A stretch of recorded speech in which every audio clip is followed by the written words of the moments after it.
Shalom, shalom, shalom. Bienvenue à l'émission Assoubou Yesu. Moi, je suis le frère, bienvenue matin d'Aki Bangala. Je salue toutes celles et tous ceux qui suivent régulièrement notre émission Assoubou Yesu et vous souhaite de très bonnes conditions d'écoute. Assoubou Yesu, qui signifie soyez les lunes de la langue vernaculaire le matin avec Jésus. Bien-aimés, ce matin, notre thème s'intitule L'amour du Seigneur. L'amour du Seigneur. Nous devons savoir, bien-aimés, que l'amour est une particularité de Dieu, c'est-à-dire un côté essentiel de son caractère, de sa personne, de sa divinité. Cet amour ne va pas à l'encontre de sa sainteté, ne va pas à l'encontre de sa droiture, ne va jamais à l'encontre de sa justice ou même de sa colère. Toutes les caractéristiques du Seigneur ont une parfaite harmonie, c'est-à-dire son amour. De la même façon que Dieu est aimant, tout ce qu'il fait pour nous est juste, tout ce qu'il fait pour nous est droit. Le Seigneur ne fait jamais les choses au hasard. Tout ce qu'il réalise dans notre faveur, c'est parce qu'il a préparé, parce qu'il nous aime tant, et son amour est d'une importance capitale, est incommensurable. L'exemple parfait de l'amour véritable de Dieu est très important. De voir à ceux-là qui reçoivent son Fils, Jésus-Christ, comme étant Seigneur et Sauveur, le Sauveur personnel, Dieu a donné cette capacité donc d'aimer comme lui par l'action du Saint-Esprit. Par l'action du Saint-Esprit, Dieu donne la capacité aux autres de pouvoir aimer ceux qui l'entourent, de pouvoir aimer son prochain, de par son caractère, de la sainteté, de sa droiture, de sa justice, même de sa colère. Le Seigneur nous aime et nous aime tant. Et si donc, bien aimés, nous avons l'amour de Dieu, nous avons l'amour pour Dieu et nous avons l'amour pour les hommes. Parlant de l'amour de Dieu, nous le trouvons dans 1 Jean 4, verset 8, là où on nous dit que Dieu est amour. Tout ce qu'il fait pour nous est amour, de par sa sainteté. Il nous aime tant. Dieu nous a tant aimés, bien-aimés, qu'il a envoyé son Fils afin que nous puissions rester dans la perdition, que nous puissions marcher dans sa volonté, que nous puissions être obéissants à tout ce qu'il fait pour nous. C'est pourquoi ce matin, en parlant d'Assoubinalistu, je vous invite, mes bien-aimés, à penser à ce que l'amour de Dieu est trop grand pour nous. Il nous aime tant, il nous fait sortir des situations très difficiles. Si les accidents étaient prévus, mais le Seigneur nous sort. Et il nous sort de cette situation chaotique de par son amour. Quoi qu'il arrive, il est toujours avec nous. Quand nous marchons, nous ne sommes pas seuls. Il nous accompagne dans tout ce que nous faisons. C'est pourquoi nous aussi, à notre tour, bien-aimés, nous devons avoir l'amour pour Dieu. Nous avons parlé de l'amour de Dieu. En deuxième lieu, nous parlons de l'amour pour Dieu. L'amour pour Dieu est la conséquence directe de l'amour de Dieu pour nous. Il ne supporte donc pas qu'il n'y ait pas la réciprocité. Il y a la réciprocité quand nous avons ce l'amour pour Dieu, parce que c'est lui notre Père. C'est Dieu qui fait surgir dans nos cœurs cet amour-là à travers le Saint-Esprit. Nous devons l'aimer davantage comme il nous a tant aimés. Puisque Dieu nous aime, nous aussi à notre tour, nous devons avoir l'amour pour lui en appliquant sa parole, en obéissant sa parole. Et c'est ça, l'amour pour Dieu.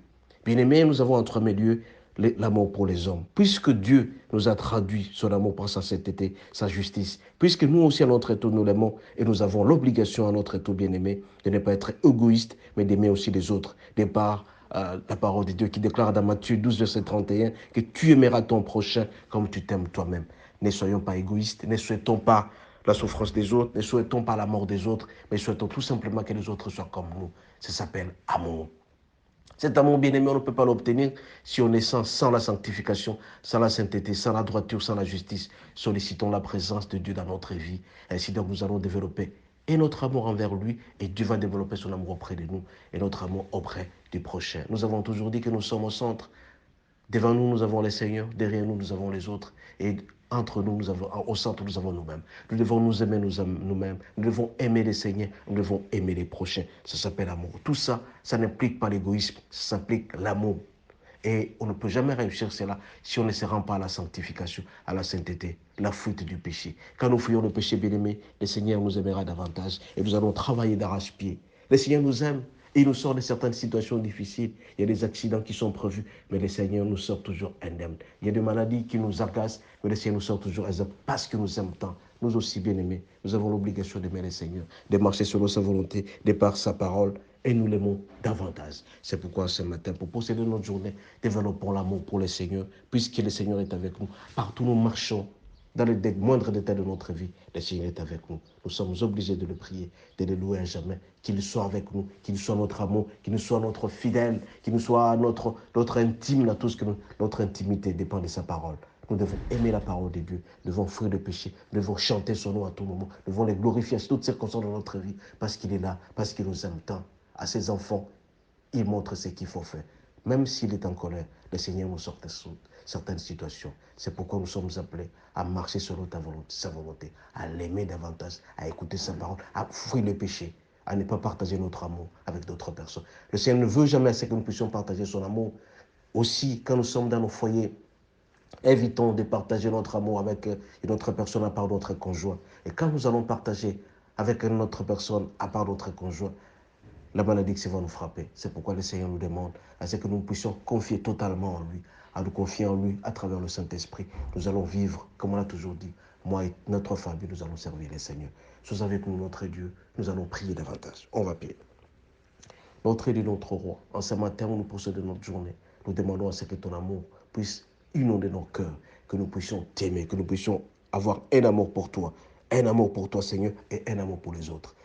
En évitant l'égoïsme, Seigneur Jésus, nous allons développer notre amour auprès de toi, que tu nous gardes à jamais, que nous puissions t'aimer davantage. C'est alors seulement que nous allons marcher selon sa sainteté, selon ta droiture et ta justice. Accorde-nous la grâce de t'aimer davantage, que ta présence se fasse manifester en nous, comme tu as été avec tous les hommes de la Bible, Seigneur Jésus. Accorde-nous la grâce, leur sanctification, l'onction dans tout ce que nous allons faire. C'est alors seulement que nous allons te servir. Ceux qui ont de mauvais projets contre nous, Seigneur Jésus, nous les détruisons parce qu'ils sont égoïstes. Fais-nous grâce de nous attacher à toi. Fais-nous grâce de marcher selon ta volonté. Que toutes nos pensées ne soient tournées que vers toi. Nous t'avons ainsi prié. Au nom de Jésus. Amen. Amen. À ce bruit, possédez votre journée. Que le Seigneur vous garde. À la prochaine. Ciao.